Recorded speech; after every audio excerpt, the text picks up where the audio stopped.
नमस्कार, आर्या न्यूज देख रहे हैं आप। मैं हूं आपके साथ पल्लवी सिंह। रुक करेंगे इस वक्त की बड़ी खबरों की ओर। लालू प्रसाद यादव को लेकर ये बड़ी खबर सामने आ रही है, जो आपको बता दें कि अब लालू प्रसाद यादव अपने इलाज के लिए सिंगापुर जा सकेंगे। अब सिंगापुर में लालू प्रसाद यादव का आगे का इलाज किया जाएगा, जिसका इंतजार लालू प्रसाद यादव के परिवार को काफी लंबे समय से था। दरअसल सीबीआई कोर्ट ने लालू प्रसाद यादव का पासपोर्ट रिलीज करने का आदेश दे दिया है। अब लालू सिंगापुर जाकर इलाज करा सकेंगे और अपना किडनी ट्रांसप्लांट भी करवा सकेंगे। दरअसल पासपोर्ट रिलीज किया जा चुका है, जिसके लिए लालू ने सीबीआई की विशेष अदालत में याचिका दायर की थी और इसी पर अब फैसला आ चुका है। और आपको बता दें कि पिछले कई दिनों से लालू यादव की जो तबीयत है काफी खराब चल रही है। हालांकि बिहार में जब से महागठबंधन की सरकार बनी है तब से वो थोड़ा एक्टिव दिख रहे हैं, लेकिन लालू यादव को सिंगापुर जाकर किडनी ट्रांसप्लांट करवाना होगा। लालू वहां अपनी बेटी के ही घर पर रुकेंगे। दरअसल लालू प्रसाद यादव कई बीमारियों से जूझ रहे हैं। उनका किडनी भी अब खराब हो चुका है और इसी सिलसिले में वो सिंगापुर जाना चाहते हैं। लालू यादव चारा घोटाले में सजायाफ्ता हैं और आपको बता दें कि फिलहाल उन्हें बेल मिली हुई है, लेकिन उनका पासपोर्ट जब्त किया गया था। लेकिन अब जब उनका पासपोर्ट मिल गया है तब वो सिंगापुर जाकर किडनी ट्रांसप्लांट करवा सकेंगे। इसके लिए उन्होंने सीबीआई की विशेष अदालत में याचिका भी दायर की थी और कोर्ट के फैसले से अब उन्हें बड़ी राहत मिल गई है।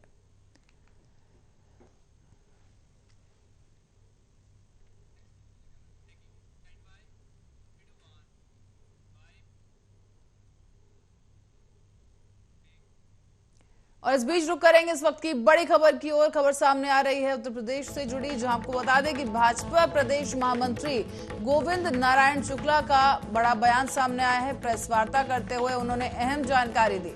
बीजेपी प्रदेश महामंत्री ने प्रेस वार्ता के दौरान कहा कि प्रधानमंत्री नरेंद्र मोदी के जन्मदिन को लेकर भाजपा संगठन की तैयारी पूरी हो चुकी है। कल मनाया जाएगा प्रधानमंत्री नरेंद्र मोदी का जन्मदिन और 2 अक्टूबर तक उनके जन्मदिन के उपलक्ष्य में सेवा पखवाड़ा चलाया जाएगा। 17 सितंबर को रक्तदान शिविर का आयोजन होगा और साथ ही साथ यूपी में 285 से अधिक स्थानों पर रक्तदान शिविर लगाया जाएगा।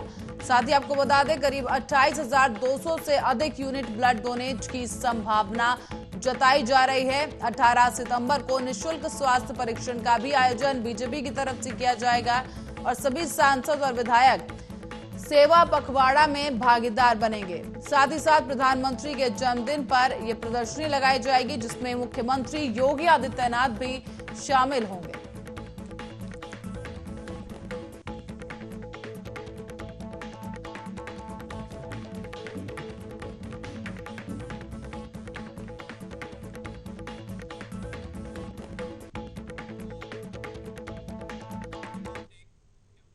और लखनऊ के रुख करेंगे, जहां से खबर है कि चौधरी चरण सिंह एयरपोर्ट परिसर में पानी भर चुका है। और आपको बता दें लगातार हो रही बारिश की वजह से उत्तर प्रदेश में जलभराव की समस्या नजर आ रही है और इसी क्रम में पानी भरे होने की वजह से अब यात्रियों को एयरपोर्ट में भी पहुंचने में दिक्कत हो रही है।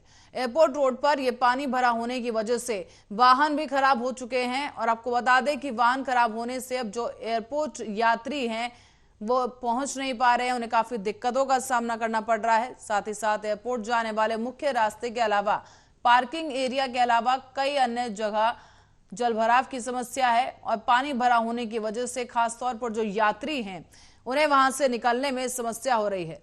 और वाकई तस्वीरें यहां पर साफ दिखा रही हैं कि यहां पर सड़कों पर पानी भरा हुआ है। जो वाहन इन सड़कों पर पानी में से गुजर रहे हैं उनके खराब होने की भी खबर सामने आई है और जल निकासी की व्यवस्था न होने की वजह से एयरपोर्ट की जो सड़क है उस पर जल भराव हो गया है। कई यात्री समय से एयरपोर्ट तक नहीं पहुंच पा रहे हैं। और आपको बता दें कि चौधरी चरण सिंह एयरपोर्ट परिसर में पानी भरे होने की ये घटना देखी जा सकती है, जहां पर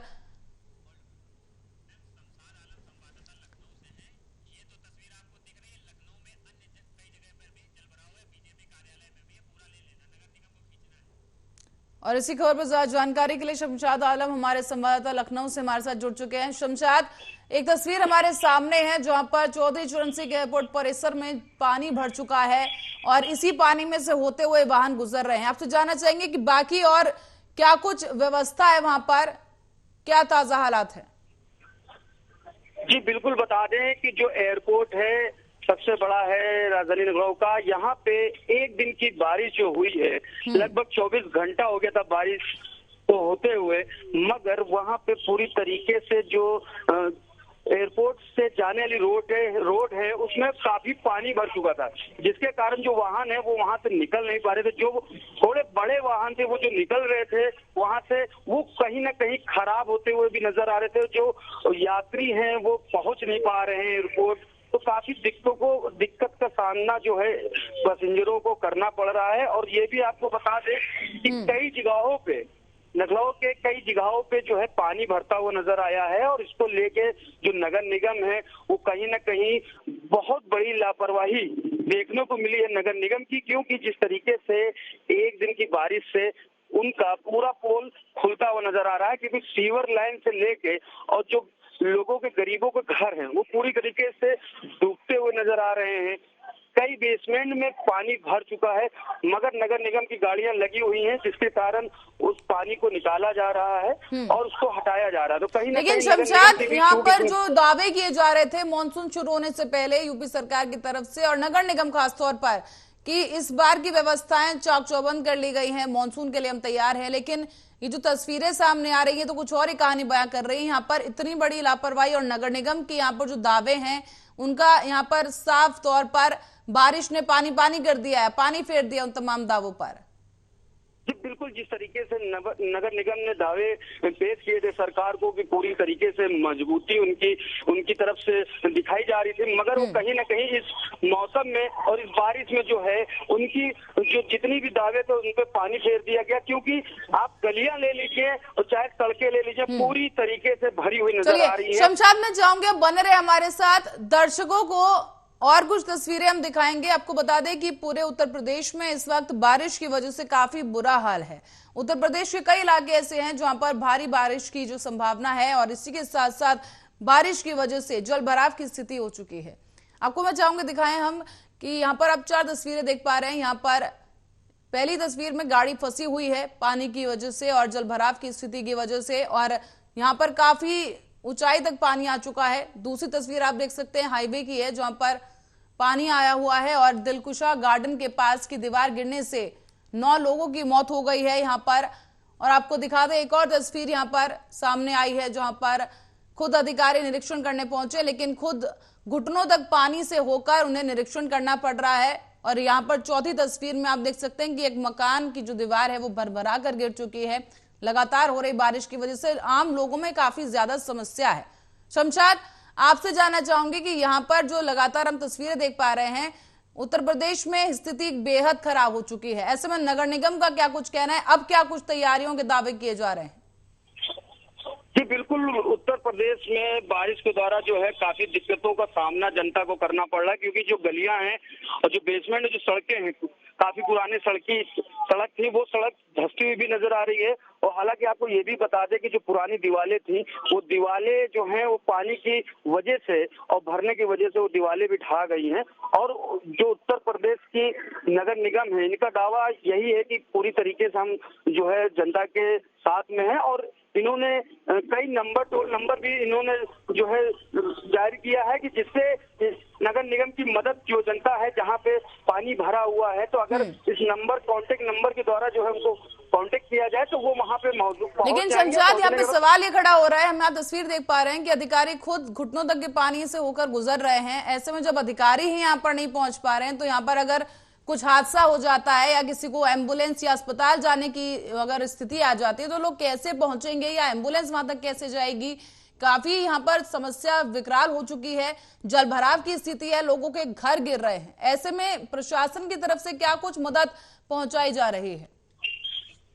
जी बिल्कुल, बता दें कि प्रशासन की तरफ से इन जगहों पे जो है जो बड़ी बड़ी डंपर हैं जिससे पानी निकाला जा सकता है, वो मशीनें वहां पे लगाई जा रही हैं। और जो वहां पे जो लोगों को नुकसान हुआ है, जिनको निकाला जा सकता है, उसकी टीमें भी लगी हुई है। रिक्शा टीम पूरी तरीके से वहां पे तैनात कर दी गई है। तो कहीं ना कहीं प्रशासन अब इतनी बड़ी घटना होने के बाद जागी है, और जो पूरी तरीके से लोगों के बीच में जा रही है, चाहे वो पानी भरा हुआ हो, घुटने के बल में।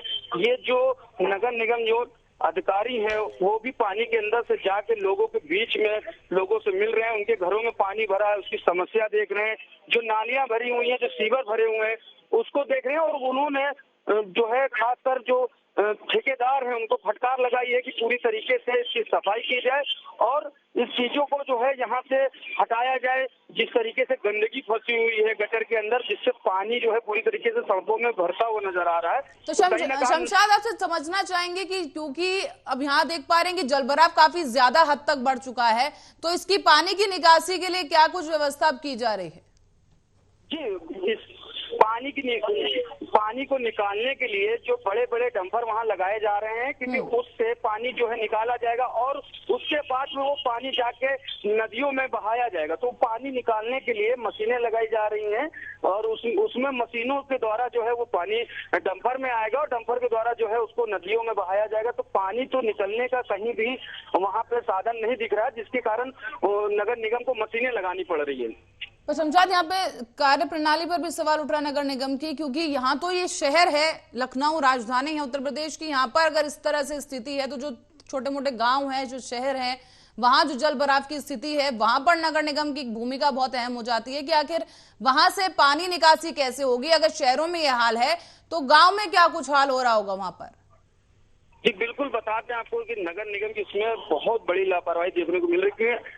आए दिन हर जगह पे सीवर लाइन को खोदने का काम किया जा रहा है सड़कों पे और पूरी तरीके से जो है सड़कें कहीं ना कहीं जो सीवर लाइन बिछाई जा रही है तो जो सीवर हैं वो कहीं ना कहीं जाम कर दिए जाते हैं, बंद कर दिए जाते हैं, क्योंकि सीवर पाइप जब बिछते हैं तो बिछने के लिए उस सीवर को बंद कर दिया जाता है तो कहीं ना कहीं वो खुलता हुआ नहीं नजर आया। उसके द्वारा जो पानी गिरा है तो वो पूरी तरीके से भर चुका है और जब पानी के द्वारा जो है नालियों के द्वारा जब निकलता नहीं है तो वो सड़कों पे आ जाता है, लोगों के घरों में चला जाता है। तो शमशाद, क्या कुछ अब रणनीति यहाँ पर देखने को मिल रही है नगर निगम की? अगर मैं बात करूं कि अब जो कि स्थिति इस तरह से विकराल हो चुकी है तो अब क्या कुछ स्ट्रैटेजी अपनाई जाएगी कि लोगों को सहूलियत हो सके, ये जो जल भराव की स्थिति है उससे निजात मिल सके और पानी निकासी जल्द से जल्द की जा सके?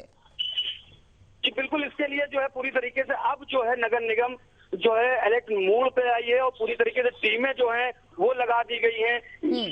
खासकर जिधर से पानी निकलने का, जहां जहां पानी भरने का चांस था वहां पे पूरी तरीके से टीमें लगा दी गई हैं और पानी को निकालने के लिए पूरी तरीके से जो है प्रयास करती हुई नजर आ रही है, क्योंकि जो बड़ी बड़ी मशीनें हैं उनके द्वारा जो है वो पानी निकाला जा रहा है, मगर जहां सीवर जाम है और जहां पे पानी भरता है तो वहां को पूरी तरीके से साफ किया जा रहा है। तो कहीं ना कहीं नगर निगम आप जो है अपनी टीम इसी काम में लगाती हुई नजर आ रही है पूरी तरीके से, क्योंकि मौसम अभी भी पूरी तरीके से साफ नहीं हुआ है, बिगड़ा हुआ पानी कभी भी गिर सकता है और इस पानी से जो है काफी लोगों को नुकसान भी हो रहा है। तो कहीं ना कहीं नगर निगम जो है वो पूरी तरीके से सड़कों पे अब उतर के काम करने। लेकिन शमशाद, दुर्भाग्यपूर्ण बात एक और सामने आई है कि खुद बीजेपी के मुख्यालय में पानी भर चुका है, कार्यालय जो वहां पर है लखनऊ में उसमें पानी भरा हुआ है। तो ऐसे में अब नगर निगम का कोई अधिकारी अब कोई सफाई क्यों नहीं पेश कर रहा है? पहले तो बहुत दावे किए जा रहे थे कि इस बार तैयारी पूरी है उत्तर प्रदेश में, लेकिन अब जब बीजेपी पार्टी जो कद्दावर पार्टी है, सत्ता में जो पार्टी है, खुद उसी के मुख्यालय में पानी भरा हुआ है, स्कूलों में पानी भरा हुआ है, तो फिर आखिर नगर निगम अब क्या कुछ कह रहा है? सिर्फ बयानबाजी कर देने से लोगों की समस्या तो हल नहीं हो जाएगी, ये पानी तो अपने आप नहीं चला जाएगा। जी बिल्कुल बिल्कुल बिल्कुल, आपको बता दें कि जो वीआईपी सड़कें हैं वहाँ पे अंडरग्राउंड जो सीवर लाइन बनाई गई थी वो भी पूरी तरीके से जाम हो गई, जिसके कारण जो है जो वीआईपी सड़कों के पास जो स्कूल है या रेस्टोरेंट है या पार्टी कार्यालय है उसमें पानी भरता हुआ नजर आ रहा है, क्योंकि जो सीवर लाइन जो जाम है पूरी तरीके से। तो नगर निगम कहीं ना कहीं इसमें जो है फेल नजर आ रही है, क्योंकि जिस तरीके से नगर निगम दावे करती है कि पूरी तरीके से हमने यहाँ पे सुरक्षा कर दिया है, तो कहीं ना कहीं एक बरसात में नगर निगम की पूरी पोल खुलती हुई नजर आ रही है। जांच पड़ताल की जाएगी और यहाँ तक कि खुद मुख्यमंत्री जो है इसके लिए संज्ञान में लिए हुए हैं और इसकी जांच पड़ताल करने के लिए पूरी तरीके से तैयारी कर रहे हैं। और आपको ये भी बता दें कि ब्रजेश पाठक उप मुख्यमंत्री भी जगहों पे जाके जायजा ले रहे हैं। जी शमशाद, बहुत बहुत धन्यवाद इस तमाम जानकारी के लिए। दर्शकों को एक बार फिर से मैं तस्वीरों की तरफ ले जाना चाहूंगी कि आप यहाँ पर देख सकते हैं कि एक गाड़ी है, पहली तस्वीर में दिखाई दे रहा है कि वो फंसी हुई है और यहाँ पर गाड़ी खराब हो चुकी है और ऐसी कई तस्वीरें ऐसी हैं जो दर्शा रही हैं कि जलभराव की जो स्थिति लखनऊ में खासतौर पर देखने को मिल रही है, कई वाहन उसमें फंस चुके हैं। दूसरी तस्वीर की तरफ आप चलेंगे तो आप देख सकते हैं कि हाईवे पर पानी भरा हुआ है और इसी पानी से गुजरते हुए लोग यहाँ पर जाने के लिए मजबूर हैं।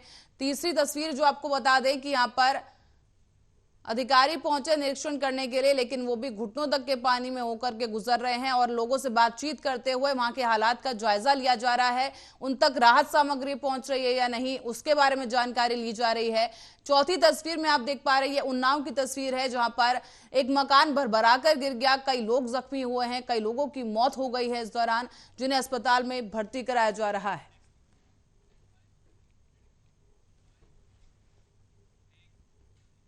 और अब बढ़ते हैं अलीगढ़ की ओर। अलीगढ़ से खबर है, जहां बन्ना देवी क्षेत्र के अंतर्गत आरटीओ कार्यालय से खबर सामने आई है, जहां पर आज जिलाधिकारी के द्वारा निरीक्षण किया गया है और साथ ही साथ इस औचक निरीक्षण के बाद से विभाग में हड़कंप मच गया है। आपको यह भी बताते चलें कि इस बीच जिलाधिकारी यहां पर पहुंचे हैं और उनके द्वारा आरटीओ कार्यालय में निरीक्षण किया गया है और इसी निरीक्षण के दौरान कई खामियां भी पाई गई, जिसके दौरान उन्हें जो संबंधित अधिकारी हैं उन्हें दिशा निर्देश दिए गए हैं। साथ ही साथ निरीक्षण के दौरान जिलाधिकारी इंद्र विक्रम सिंह ने कार्यालय के कमरे और विभाग के कई अन्य अधिकारियों के कार्यालय के साथ साथ जो रिकॉर्ड रूम है उसका भी निरीक्षण किया है। जिलाधिकारी ने इस बीच आरटीओ कार्यालय परिसर में खड़े लोगों से बातचीत की और उनकी समस्याओं को सुनकर उनके निस्तारण के लिए संबंधित अधिकारियों को दिशा निर्देश भी दिए गए हैं। आपको बताते चलें कि आवश्यक दिशा निर्देश देने के बाद जो अधिकारी वहां पहुंचे थे उन्होंने बाकी कार्यालयों का निरीक्षण किया है और जिलाधिकारी को कार्यालय परिसर में कई खामियां इस दौरान दिखाई दी हैं। कहीं फ्लेक्स के पीछे कबाड़ था, ढका हुआ था कबाड़ को, और तो कहीं देखने को मिला है कि कबाड़ सामान को अलमारी में शिफ्ट किया गया था। जबकि जिलाधिकारी ने आईटीओ परिवर्तन फरीदुद्दीन और विभाग के कई अन्य अधिकारियों को 1 हफ्ते के अंदर समस्त व्यवस्थाओं को सुधारने की चेतावनी दे दी है। अलीगढ़ जनपद के विभिन्न कार्यालयों का औचक निरीक्षण किया जाता है, जिसके क्रम में आज आरटीओ दफ्तर का निरीक्षण किया गया है।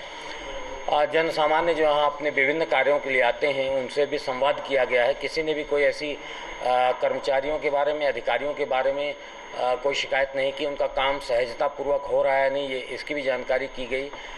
कोई अवांछित व्यक्ति तो आरटीओ दफ्तर में नहीं है, इसको भी देखा गया। और चूँकि पूरी तरह से औचक है तो पाया गया कि कोई भी एक भी व्यक्ति ऐसा नहीं मिला जो अनधिकृत रूप से यहाँ पर अनियमित गतिविधियों में किसी में लिप्त हो, और ना ही किसी जन सामान्य के द्वारा किसी प्रकार की कोई शिकायत की गई है। अलीगढ़ जनपद के विभिन्न कार्यालयों का औचक। खबर बिहार से है, जहां बेगूसराय में अंधाधुंध फायरिंग के मामले में पुलिस ने 4 आरोपियों को गिरफ्तार कर लिया है। 3 की गिरफ्तारी के बाद पुलिस ने फरार आरोपी केशव उर्फ नागा को भी गुरुवार की रात को दबोच लिया। अब पुलिस ने शूटआउट में इस्तेमाल 2 बाइक और 6 पिस्तौल भी बरामद किए हैं, जिनसे लगभग 30 गोलियां चलाई गई थी। पुलिस आरोपियों से गहनता के साथ पूछताछ कर रही है। हालांकि इस बीच आपको बता दें कि 13 सितंबर की शाम को बेगूसराय में बाइक सवारों ने जिले के विभिन्न थाना क्षेत्रों में अंधाधुंध गोलीबारी करते हुए जमकर तांडव मचाया था। इस घटना में करीब 11 लोग घायल हुए, जबकि एक व्यक्ति की मौत हो गई। अब इस घटना के बाद जिले में नाकाबंदी कर दी गई। तो वहीं बेगूसराय के सांसद और केंद्रीय मंत्री गिरिराज सिंह ने यह आरोप लगाया था कि बिहार में जब भी महागठबंधन सरकार आती है तो राज्य में कानून व्यवस्था की स्थिति बिगड़ने लगती है। अब मुख्यमंत्री नीतीश कुमार ने भी जंगल राज को जनता राज करार दिया है, जो हास्यास्पद है, और मुख्यमंत्री राज्य में राजद नेताओं के दबाव में काम कर रहे हैं। अब गिरिराज के इस बयान के बाद सीएम नीतीश कुमार ने भी पलटवार कर दिया है। घटना घटी है जहां पर, तो वहां का न करेगा पुलिस वाला जांच, वो जांच कर ही रहा है। और जिन लोगों को भी वो उसको जो पता चला है और सारी बात से मालूम हुआ, अपना पकड़ा, और पूरी बात वही लोग बताएगा, पूरी जानकारी देगा। कौन क्या वो लोग बोलते हैं उसमें मतलब कोई मतलब देखिए ना, वो सब तो जान लीजिए, कोई लेना देना नहीं है किसी से। वो तो ऐसे ही बोलते रहना है। और यहाँ पर कितनी कार्रवाई होती है। और इस बीच रुक करेंगे एक बड़ी खबर के लिए। बड़ी खबर पंजाब से सामने आई है, जहां पंजाब के पूर्व मुख्यमंत्री कैप्टन अमरिंदर सिंह बीजेपी में शामिल हो सकते हैं।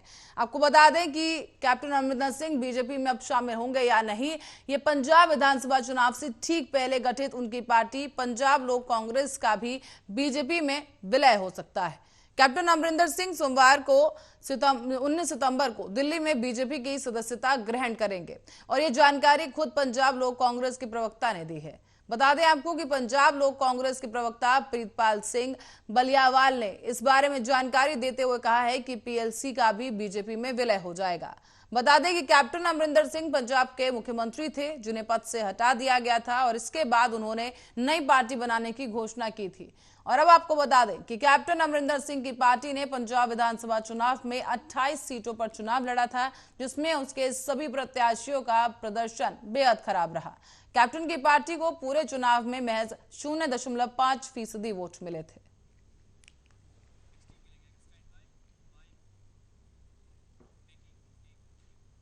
और इस बीच एक और बड़ी खबर की ओर रुख करेंगे। अखिलेश यादव से जुड़ी बड़ी खबर इस वक्त की सामने आ रही है, जो अखिलेश यादव आजम खान से मिलने पहुंचे हैं। और आपको बता दें कि उनकी सेहत का हालचाल जानने के लिए अखिलेश यादव पहुंचे हैं और आजम खान से उन्होंने मुलाकात की। समाजवादी पार्टी प्रमुख अखिलेश यादव ने राष्ट्रीय राजधानी दिल्ली में पार्टी के वरिष्ठ नेता आजम खान से मुलाकात की है और आजम खान का इन दिनों दिल्ली के अस्पताल में इलाज चल रहा है।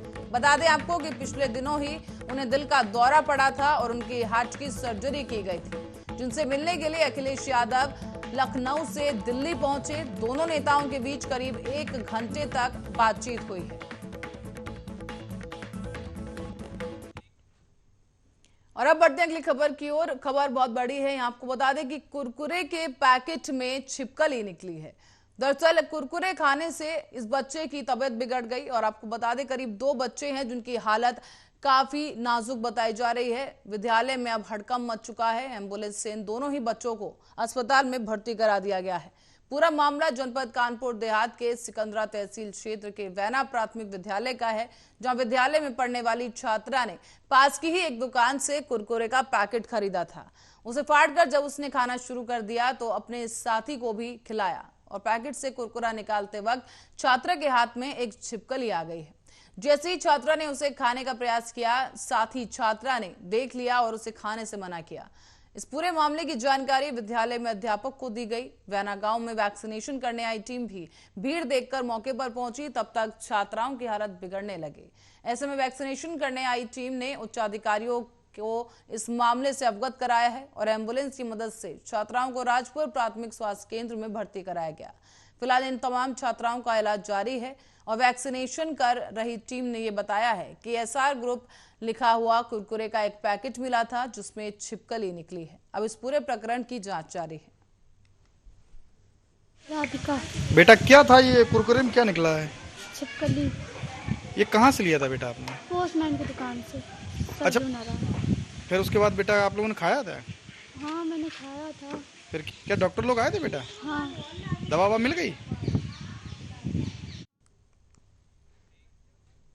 और अब रुक करते हैं रायबरेली की ओर। दरअसल बीती रात से हो रही तेज बारिश के चलते मकान की छत गिरने की वजह से एक दर्दनाक हादसा हो गया है। मामला है शहर कोतवाली क्षेत्र के अंतर्गत मुरैयापुर गांव का। यहां बीती रात से ही लगातार तेज बारिश हो रही है, जिसके चलते एक मकान की छत गिर गई और इस घटना के समय परिवार के सभी लोग कमरे के अंदर बैठकर नाश्ता कर रहे थे। इसी दौरान अचानक से भरभराकर ये छत गिर पड़ी और मकान की छत गिरने की वजह से एक महिला जिसका नाम मंजू है और उसकी उम्र 42 साल बताई गई, मंजू के साथ साथ 3 मासूम बच्चे रजनी, रजत और रजनीश छत गिरने की वजह से मलबे में दब गए और मकान गिरने से मोहल्ले वालों में भी हड़कंप मच गया। स्थानीय लोगों की मदद से तुरंत ही सभी घायलों को निकालकर जिला अस्पताल लाया गया है, जहां डॉक्टरों ने 2.5 साल के मासूम रजनीश की मौत की पुष्टि की। हालांकि बाकी घायलों का इलाज अभी जारी है, जिनकी हालत काफी गंभीर बताई गई।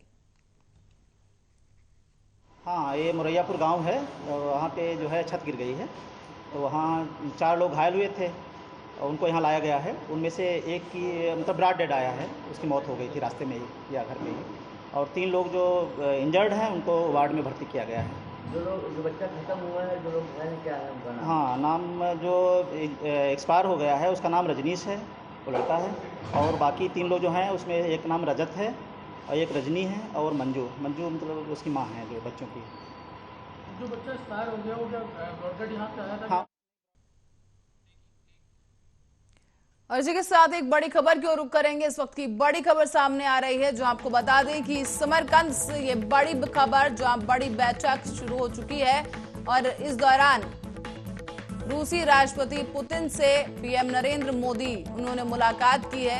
आपको बता दें कि एससीओ की समिट आज शुरू हुई थी, जिसकी अध्यक्षता पीएम मोदी ने की और अब शुक्रवार को शंघाई सहयोग संगठन समिट शुरू हुआ, जिसमें प्रधानमंत्री नरेंद्र मोदी समिट में हिस्सा लेने के लिए पहुंचे, जहां उन्होंने इस समिट को संबोधित किया। इसी दौरान उन्होंने हिंदी में अपना भाषण दिया है और इस बैठक में चीनी राष्ट्रपति शी जिनपिंग, रूसी राष्ट्रपति व्लादिमीर पुतिन, पाकिस्तान के प्रधानमंत्री शहबाज शरीफ, उज्बेक के राष्ट्रपति शवकत मिर्जियोयेव समेत तमाम देशों के राष्ट्रीय अध्यक्ष शामिल रहे। और अब जो खबर सामने आ रही है वो ये है कि पुतिन से नरेंद्र मोदी ने मुलाकात की है और एक अहम बैठक शुरू हो चुकी है।